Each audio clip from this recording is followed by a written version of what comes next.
हिंदी सक्तीचा जी.आर. रद्द झाल्याच्या पार्श्वभूमीवर राज ठाकरे आणि उद्धव ठाकरे एकत्र येऊन 5 जुलैला आता विजयी मेळावा घेणार आहेत. मराठी द्रोहींचा फणा दाबल्याची प्रतिक्रिया उद्धव ठाकरेंनी दिली. तसंच हा मेळावा मराठी माणसांच्या एकजुटीचा आणि विजयाचा उत्सव ठरणार असं देखील उद्धव ठाकरेंनी म्हटलंय.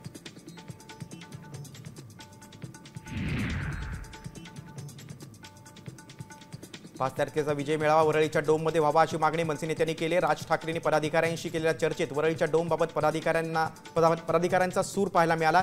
विजयी मेळाव्याचं ठिकाण पदाधिकाऱ्यांशी चर्चा करून ठरवू असं देखील राज ठाकरेंनी सांगितलंय.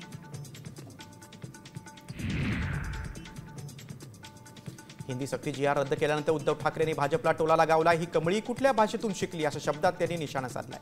तसंच मातृभाषेचं प्रेम पक्षापलीकडे असायला हवं असंही त्यांनी सुनावलंय.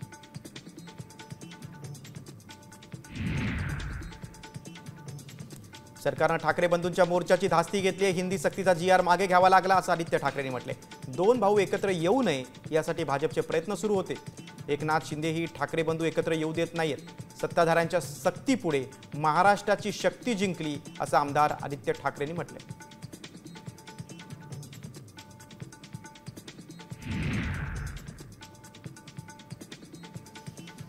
मराठी भाषेबाबत ठाकरे बंधू चांगलेच आक्रमक झालेत. हिंदी सक्तीचा जी.आर. रद्द करत सरकारने एक समिती नियुक्ती केली. मात्र त्याचा काही उपयोग होणार नाही. कुठलीही समिती आणा, सक्ती खपवून घेणार नसल्याचं ठाकरे बंधूंनी सांगितलं.